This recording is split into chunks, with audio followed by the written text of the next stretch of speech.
the wonder of moss, the texture of bark, the color of the sky. They all leave me smiling, or at least pondering some of those bigger questions of life.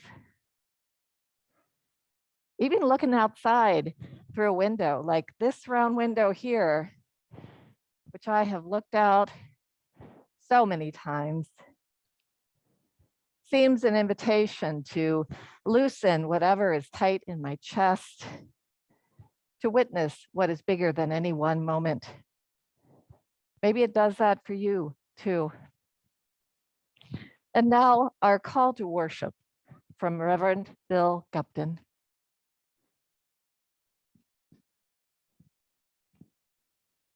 It actually kind of feels like a homecoming right now. I mean, we scheduled a homecoming Sunday a couple of months ago. We even had a big deal on our first Sunday back here in the sanctuary. But today, the energy is really here. It's amazing what 25% more people can do. And thank you for being here. This is incredible. Our call to worship this morning includes the words of my colleague, Reverend Barbara Peskin. For the beauty of the earth, this spinning blue-green ball, Gaia, mother of everything, we walk gently across your back that we may come together again here in this place. In this place we make sacred by our intention, by our reverence. We come to remember how to live. We come to remember who we are, who we really are. We come to create how we will be. Gaia, our home, lap in which we live, welcome us as we come. Now, let us worship together.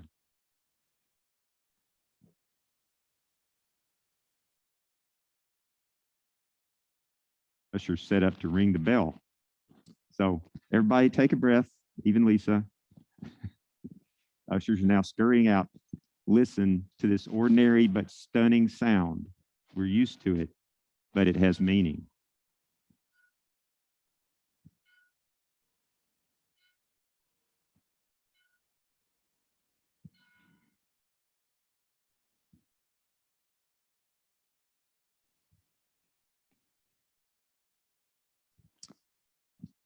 Thank you. Please rise in body or spirit here in the sanctuary or watching us on Zoom this cold, wet morning as we sing our opening hymn, number 21, to be followed by our covenant. Number 21, For the Beauty of the Earth.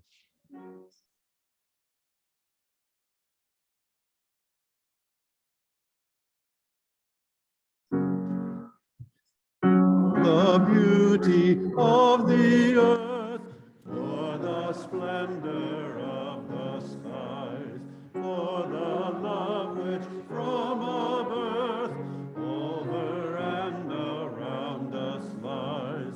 Lord of all, to thee we raise this our hymn of grateful praise.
covenant, we affirm that love is the spirit of this church.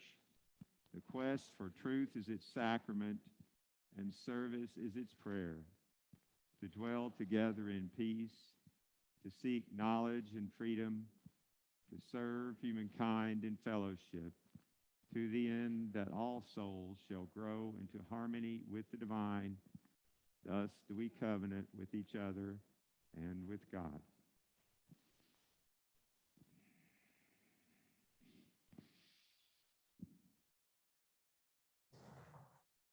Good morning, everyone. Good morning.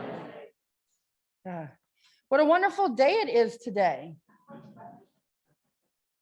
I think I'm serious, maybe.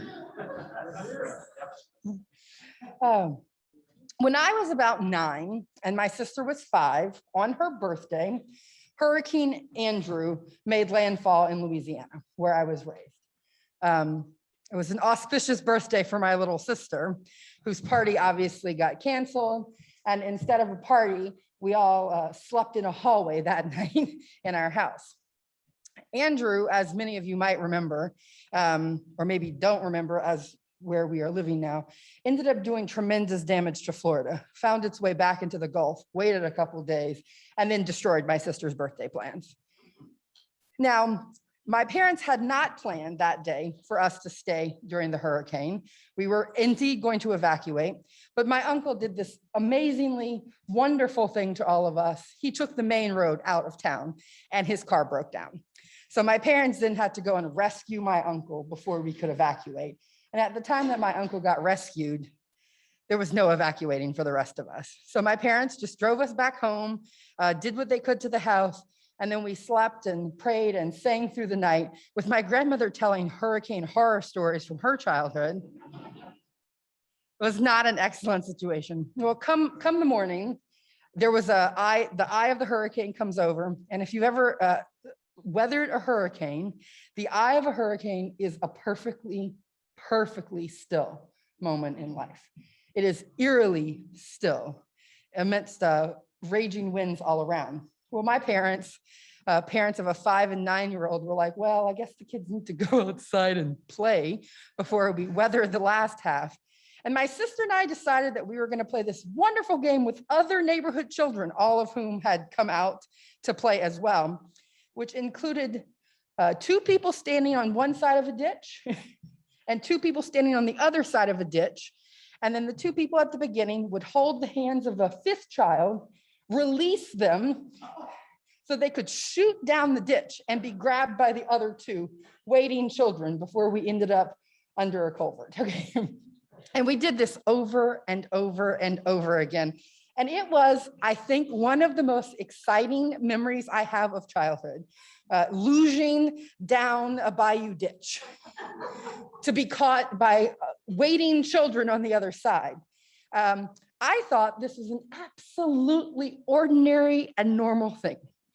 And then I told the story to my wife, and she was like, "You did what?" But that was a moment, like if I close my eyes and think of that, I can feel what it felt like to shoot down that ditch, to be kind of partially submerged in water, just feeling free at a time where otherwise things felt scary, weird, unusual. We ended up spending 10 days without electricity after that. And my father, dedicated to all things ordinary, moved the kitchen table up to the door, and he held school every day when we were 10 days without electricity and no school in sight.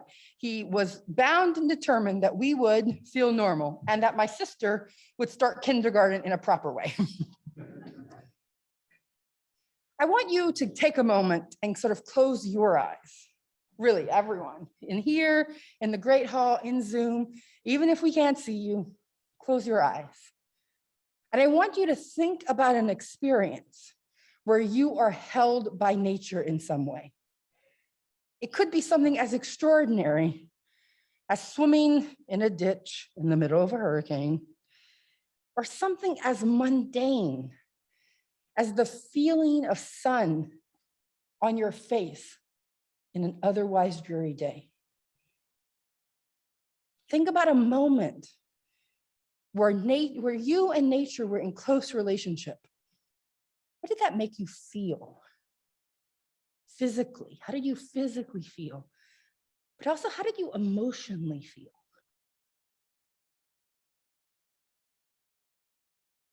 Those feelings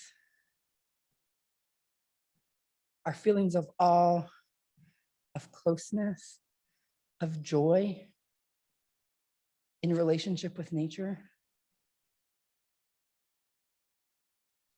Breathe them in.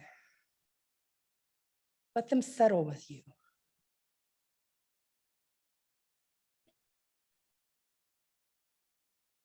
Be ready to call upon that feeling, that experience, as we think about what it means today to be part of this ordinary and stunning world. All right. As that memory settles in you, please come back, open your eyes, come back into our worship space together. I want to thank Regina, who brought to my attention, the wonderful organization that we're going to share our abundance with today. It is the Children's in Nature Network. We've been trying to find the right Sunday to put this organization on the, on our service. And it happened that this day, this beautiful day, was just the day for it. The Children's and Nature Network believes that nature, those experiences you are just remembering, make children happier, healthier, and smarter. This is something I will attest to. My son is in a foraging daycare where he goes off and forages in the woods and explores the world with other toddlers, a thing which I don't think that I could do on my own. Like, I don't think I would want to have 6 toddlers, 2 to 3, 5-year-olds in nature on my own. But the leader of his daycare is fully committed and extraordinary. And every day he goes out into nature and he finds a connection with other kids, with the adults who are caring for him, and with nature. And he comes back filthy, filthy, filthy, filthy. But he's happy. So I believe in the work that the Children in Nature Network do, because I see it every day with my child, and I see it every Sunday with our kids, because we have the blessing, the abundance of this extraordinary space outside. So we have a deep abundance when it comes to access to nature. That is not often true for all children. Often, children's access to nature is predetermined by their race, class, ability, and zip code. And the Children in Nature Network is dedicated to breaking down those boundaries and those barriers so that all children might cultivate a stronger relationship with nature. So we are giving today out of our abundance so that others might experience that abundance as well. You can obviously, there is a box at the back here where you can leave, if you would like to do that touchless, where you can leave it in the box. You can also go ahead. We're actually passing the plates. Yes. We are also for the Plates are back. and for those, The plates. Thank you, COVID. and for those of you who are not here in person in the sanctuary, you can make the donation online. Make sure you indicate that it is for the Children's in Nature Network. And you will find you can find links to that information on our website as well. So thank you all for sharing out of our deep abundance this morning.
behalf of the Children in Nature Network, thank you.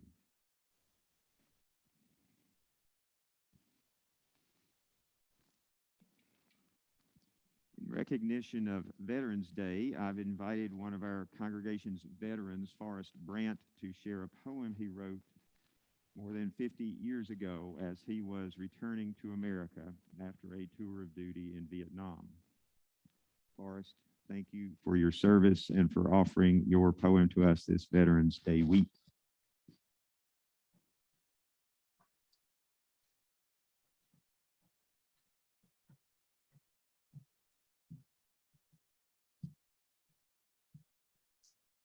Going home. July 18th, 1969. I'm dressed in crisp khakis, shoes shine, brass polished. 1st Infantry Division patch on my breast pocket, flying on a Boeing 707, LA to DC. Through my headset, I hear the Largo of Dvorak's New World Symphony. A melancholy English horn calls out the melody. I hear the words of the song Going Home.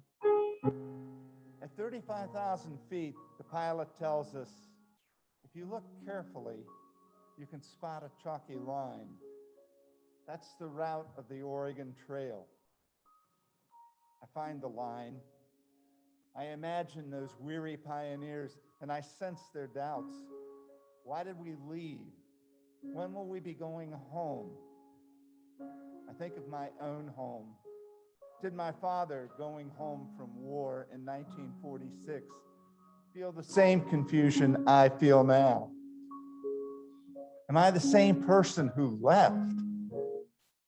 And all the time the melody calls out to me, going home, going home. Lord, I'm going home. I think of childhood friends, of endless games of baseball in the summer, football in the fall, basketball in between. I remember girlfriends, dances, college nights, the twists and turns of growing up. I remember church, Easter Sundays, and Christmas Eves. I returned to Vietnam, and I remember the buddies I left behind so I could be going home. I remember the grunts and the peasant kids, the way the razor wire cut blurry lines between the good and bad, friend and foe. I remember the broken bodies at Benoit Air Base, strapped to litters, wrapped like mummies, drugged out on morphine, torn apart by the war, waiting patiently for their flight, their going home ride. I remember the flag-draped caskets at Tan Son Nhut, all going home. The music and my thoughts overwhelm me, crash down upon me in an anointing wave. My throat burns, my vision blurs. I taste tears on my lips. My body heaves with sobs I cannot stop. A stewardess, unseen by me, approaches. I feel her comforting hand across my shoulders. I smell her sweet perfume as she slips into the seat next to me. I experience grace as she grasps my hand in hers and says, "It's all right, Lieutenant. You're almost home. You're going home."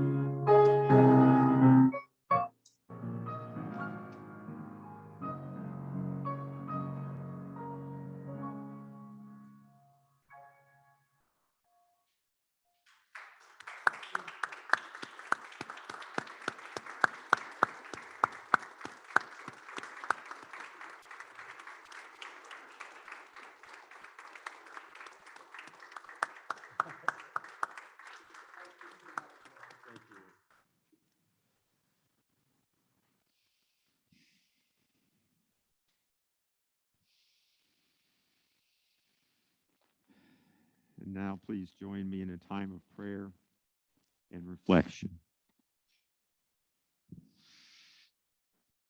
Spirit of life, our source and our eternal home,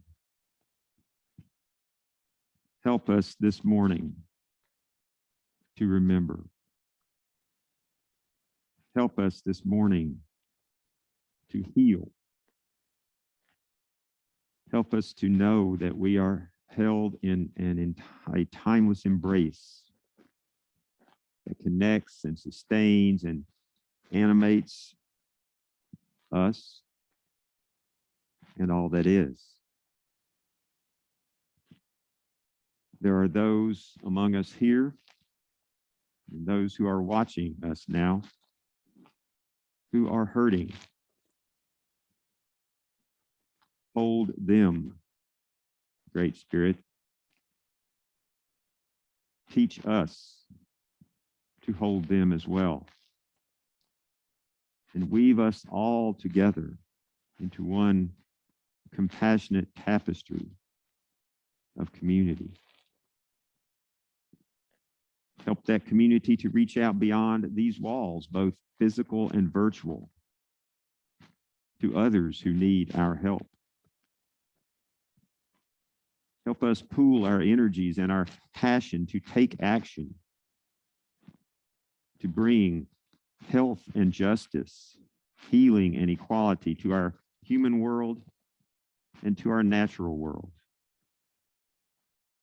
And remind us that those two worlds are really but one world, one interconnected web of existence of which we are a part.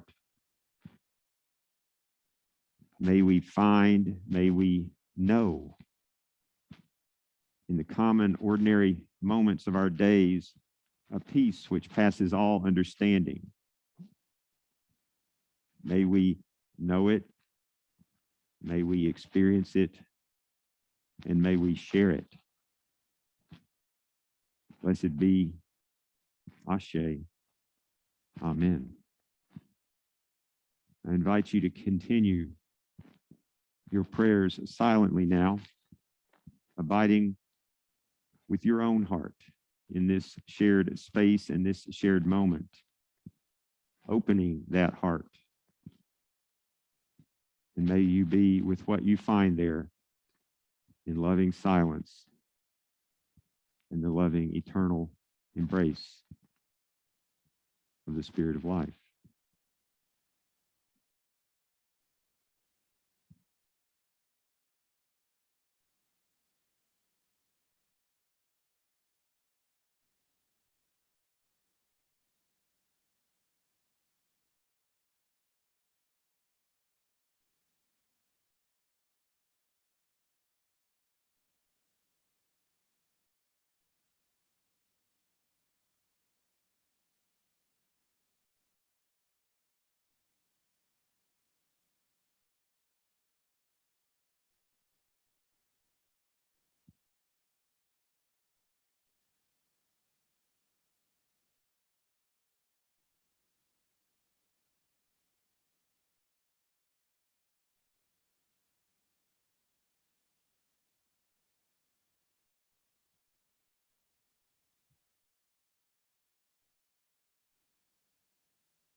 May all our prayers be heard and held in the name of the love that is the spirit of this church.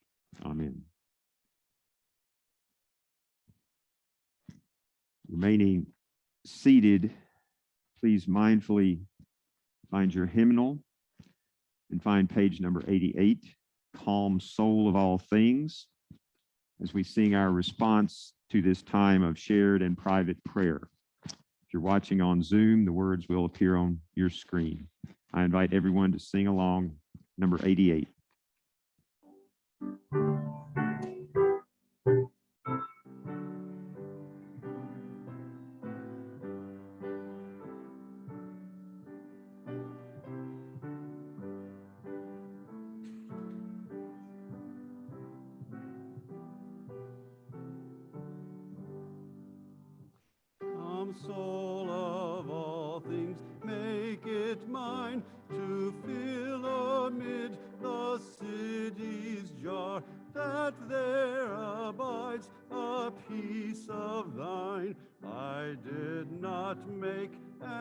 cannot mar.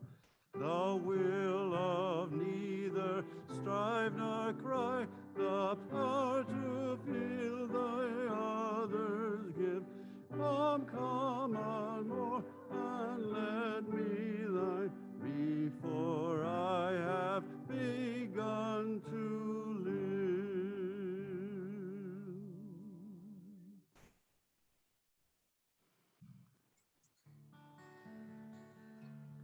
It's so easy to dream of the days gone by. It's a hard thing to think of the times to come. But the grace to accept every moment as a gift is a gift that is given to some. What can you do with your days but work and hope? Let your dream bind your work to your play. What can you do with each moment of your life but love till you've loved it away? Love till you've loved it away.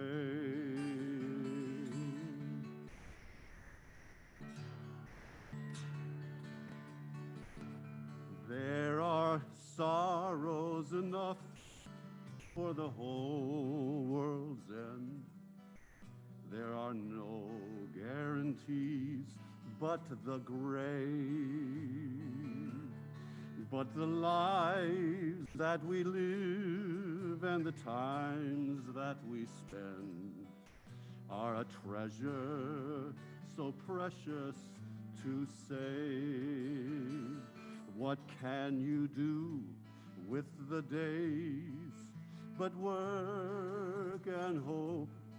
Let your dream bind your work to your play. What can you do with each moment of your life but love till you've loved it away? Love till you've loved it away.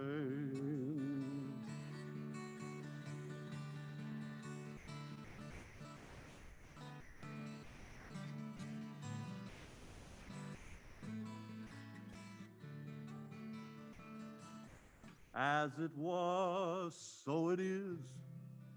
As it is, shall it be. And it shall be while lips that kiss have breath. Many waters indeed only nurture love's seed, and its flower overshadows the power of death. What can you do with your days but work and hope? Let your dream bind your work to your play. What can you do with each moment of your life but love till you've loved it away? Love till you've loved it away.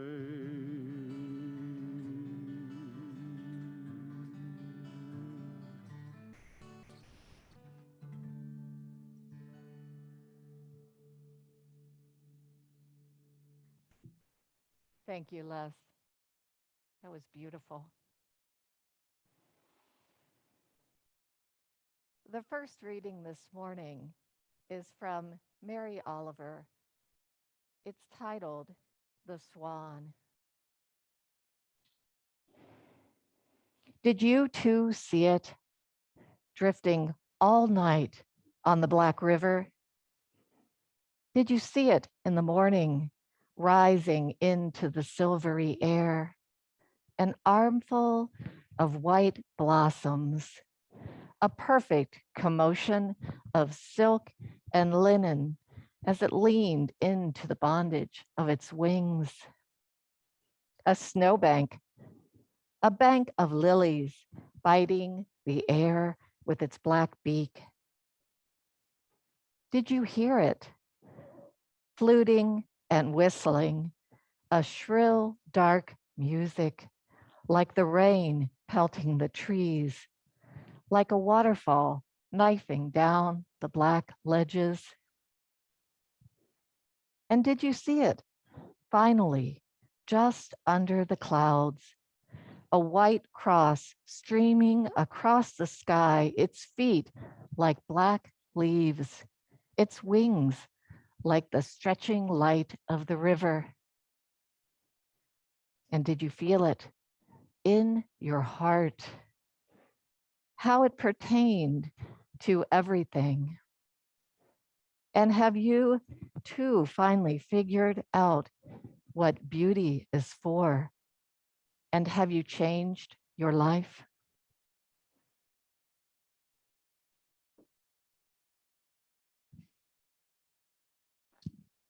Have you changed your life? No? Not really?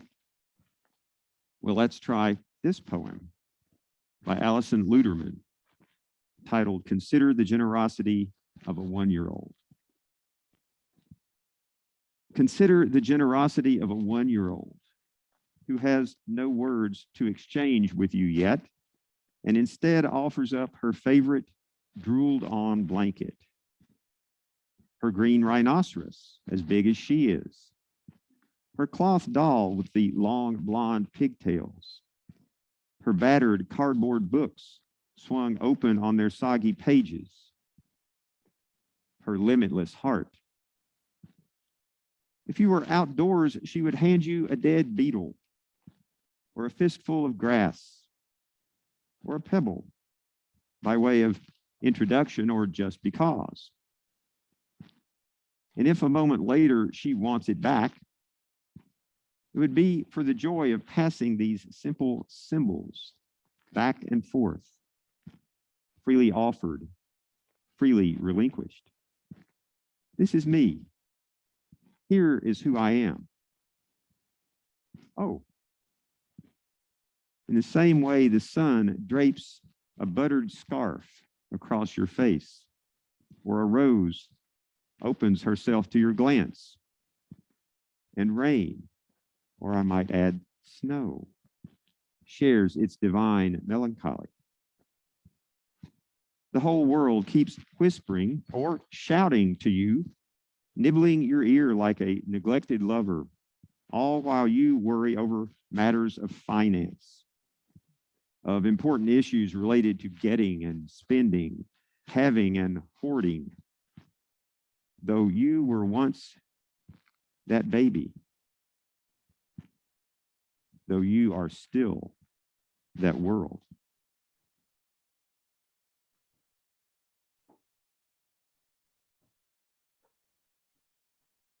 The whole world keeps whispering or shouting to you.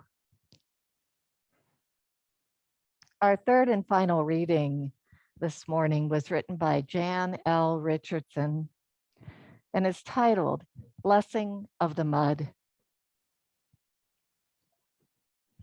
Lest we think the blessing is not the dirt. Lest we think the blessing is not in the earth beneath our feet. Lest we think the blessing is not in the dust, like the dust that God scooped up at the beginning and formed with God's two hands and breathed into with God's own breath.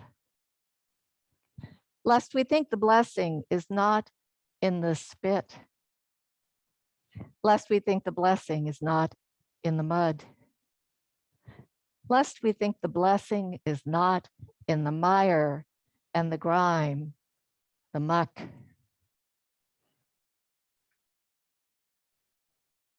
lest we think that God cannot reach deep into the things of earth, cannot bring forth the blessing that shimmers within the sludge, cannot anoint us with a tender and grimy grace.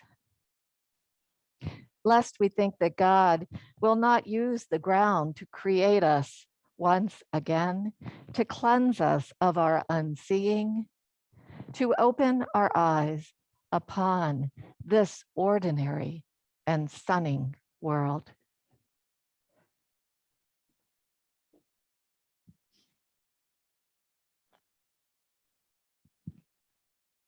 To open our eyes on this ordinary and stunning world. To open our eyes, for we live and breathe and have our very being in an ordinary but simply stunning world.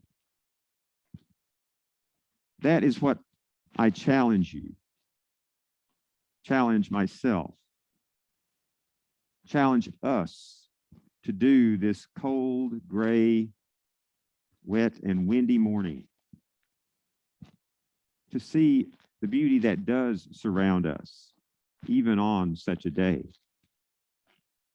to see the beauty that we live within, to see the beauty that we have within. And then, as Mary Oliver urged us in Lisa's first poem, to let our lives be changed by it, to remember the child, to remember that child is still in you, is still you. You filled with the world, you fully alive in this ordinary yet stunning world. The last poem we shared, which Lisa read, was inspired by the story in the 9th chapter of the Gospel of John, in which Jesus miraculously heals a man who had been blind since birth by using some saliva and some dirt, by making mud and then putting that mud on the man's eyes. This story is the origin of the saying, I once was blind, but now I see. Now, I'm not necessarily a believer in those kinds of miracles, but I am definitely a believer in the more mundane, the more ordinary miracles of this stunning world in which we live. I'm a believer in the blessings, as that poem describes them, that we too often overlook, that we often do not have eyes to see, whether they be the obvious miracles of things like the wings of a monarch butterfly or the flight of a single swan, or whether they be the grimier, grittier miracles of mud and dirt and soil. Ah, soil. Have you ever met one of those people who is so in love with the world, so filled with childlike wonder and amazement at this ordinary and stunning world, that they simply exude excitement and energy, and that energy infects everyone around them? The kind of person who not only sees a half full jar of water, but will tell you breathlessly all the cool stuff about that water. The kind of person who knows that this water, any water, all water, water falling from the sky, is a miracle, and who has allowed that knowledge to change their life. Have you ever met such a person? Of course you have. And if you're at all like me, you're a little bit jealous of them. You perhaps wish you had their eyes to see the world, their ability, in the words of the Portuguese poet Fernando Pessoa, to be always astonished at the sheer wonder of this world in which we live. A couple of weeks ago, I got the chance to meet such a person, in this case, virtually. It was during a recent Green Burial conference. And in fact, it was during an online workshop about, of all things, soil. Now, what topic could be more mundane than soil? What could be more ordinary? But it turns out, spoiler alert, that even soil is absolutely stunning. Who knew that soil, the stuff we walk on, that stuff we knock off our boots outside the door so as not to track into the house, that stuff we build our houses on, that ordinary stuff, which is pretty much literally ubiquitous here on our planet, who knew that ordinary soil could be so stunning? Well, I know a guy who knows that. He's a former rock star, by the way, still is, in fact, who also now happens to be a professor at OSU. Not the OSU, mind you, but Oregon State University.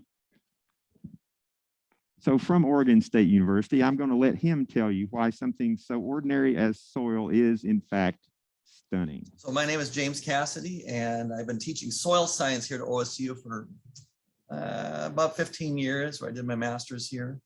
And, but really, let's just get right into it because we don't have that much time. It's all about soil. And I don't just mean food, and I don't just mean cemeteries, I mean everything. It's all about soil. Everything, every atom in your body came from the soil and has been cycled through the soil billions of times already. I mean, every atom in your body was actually once inside of a rock.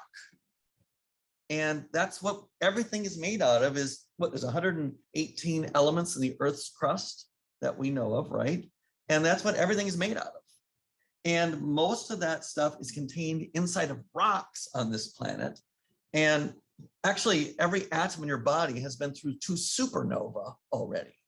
So you've already been through these supernova, and then the cooling of all this matter into these things that we call rocks. And all rocks are just chemicals, right? And they're just made up out of these chemicals. And there's like 27 essential minerals inside of you that came out of a rock. And maybe you never thought about this before, but where does how does that stuff become you? And so what I'm hoping to accomplish here today is to get you to understand really what soil is and how it actually works. And I don't know if you know this or not, but I may as well get right into it. But a single pinch of this soil has over 1 billion living organisms in it. I mean, I challenge you to sort of imagine that. In fact, I challenge you today, before your head hits the pillow, to go outside and get down on your hands and knees and pick up a pinch of soil and just look at it and say, 1 billion. 1 billion, there's a billion in this pinch, and there's a billion in that pinch, and there's a billion in this pinch. And every pinch of soil you will ever encounter the rest of your life, no matter where you are on this planet, there's over 1 billion living organisms. And it's not just 1 billion of one thing. There's tens of thousands of different species in here right now. That's just 2 minutes of a 50-minute workshop of this guy that totally blew my mind. Have you changed your life? Mary Oliver asks. Well, this was a workshop that has already had a profound impact on me, on my life. And I suspect if I were in college today and I had James Cassidy as a teacher, I might have changed my life course and become a soil scientist instead of a minister. As it is, however, I at least now have a much better understanding of and respect, or let's change that to reverence, for what is involved, what happens in a green burial, what happens when our bodies, which have every atom in them, have come through supernovas and come out of rocks, how those atoms return into that bigger cycle. My point in showing you that clip today is twofold. One, I hope you will take up James Cassidy's challenge and go outside sometime today. Never mind the elements. After all, they are always part of the equation. Go outside today and get down on your knees. That's a prayerful attitude. And pick up a pinch of soil. It's not hard to find. And sit for a few minutes. Ponder the miracle that a billion organisms, tens of thousands of species are right there in your hand in that tiny sample of soil. Meditate on it. The other thing I wanted to do was to show you an example, a real world example. It's like that one-year-old girl in Alison Luderman's poem, or the blind man whom Jesus healed. An example of someone who has eyes to see, someone who feels and experiences, who, regardless of their age, is always astonished by this ordinary world, because it is, after all, absolutely stunning. I consider it very fortuitous timing that ever since I took that workshop a couple of weeks ago, the natural world here in Cincinnati, the natural world right here in Anderson Township where I live, simply lit up with beauty. It was as if the world was putting on a show, and I was lucky enough to have a front row seat. Sometimes that seat is on my yoga mat, where in recent days I have watched the morning sun sparkle through the bright burgundy leaves of the Japanese maple tree that's right in front of our house. One morning last week, seeing that, noticing that, my mind drifted to that Japanese maple tree right outside this sanctuary. When I think of that tree, I always think of Erin McCamley, our former choir director, and I remember her tear-filled in a good way, but also love-filled wedding ceremony during which we planted that tree. And of course, that makes me think of this congregation. It's kind of like give a moose a muffin, if you know that story. So now I'm thinking about this congregation there on my yoga mat. And I think of the way I first became aware of Heritage Church 20 years ago this month, in fact, and all the twists and turns of circumstance that brought me here to this place, to this day. And then I'm thinking of the love that is the spirit of this church, of course, love with a capital L, a love that holds us and enfolds us and connects us to one another and to all that is, to one another and to each of those billion organisms in each of those pinches of soil, to each of those supernovas that our individual and shared star stuff once passed through, to the atoms and molecules in this half full jar of water. Notice I keep saying half full. This water, which, by the way, is our Heritage Holy Water for this year. And as such, it was brought to this place with sacred intention after being gathered by you, by all of us, from special places, near and far, to signify and to manifest that very connection. Those layers of connection that weave us and everything that is together always. What I've been talking about today is quite ordinary, yet oh, so stunning. It is amazing, but even amazing is not strong enough. It is, to my mind, truly a miracle. And so I ask, what might you be stunned by today? What could make you fall to your knees, if only metaphorically, in gratitude to be alive in its presence? A pinch of soil, a drop of water falling from the sky, or in this jar, leaves swirling in the wind, reflecting on the various long and winding roads that led you to this moment. A seed, one bite of food at dinner tonight. The possibilities are, without being hyperbolic, limitless. What I hope, what I pray you will do today is open yourself to one, just one of those possibilities. Find something ordinary today. Look at it with different eyes and let yourself be stunned. Namaste and Amen. Now, perhaps we could start this even now. Please rise in body or spirit here in the sanctuary or on Zoom or in the Great Hall as we do something very ordinary, something we do each and every week, sing our closing hymn and share our benediction. This morning's closing hymn is number 326, Let All the Beauty We Have Known. And as you sing, let yourself feel the words. As you say our benediction, try to do the same. And then after the benediction, I will ask you to be seated one more time so that you might take in, breathe in, listen, and see a special video postlude that I think came up so late, it's not even on your order of service. That's why I'm warning you about it.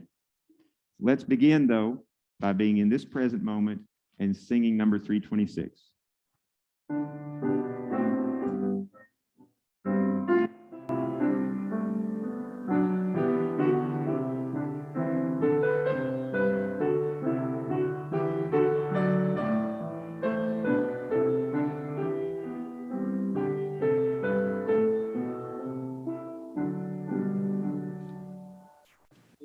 all the beauty we have known illuminate our hearts and minds. Rejoice in wonders they show, in faith and joy and love that bind.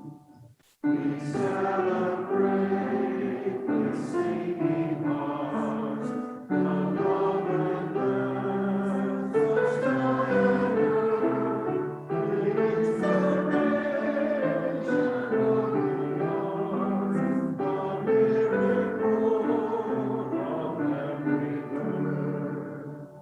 Christ is the end, its glorious dream, surrounded us through our days.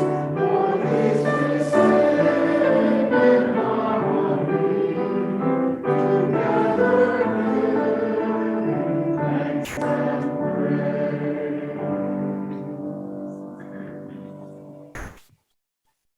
Spirit of life that each of us possesses flow from one to the other. May it stay with us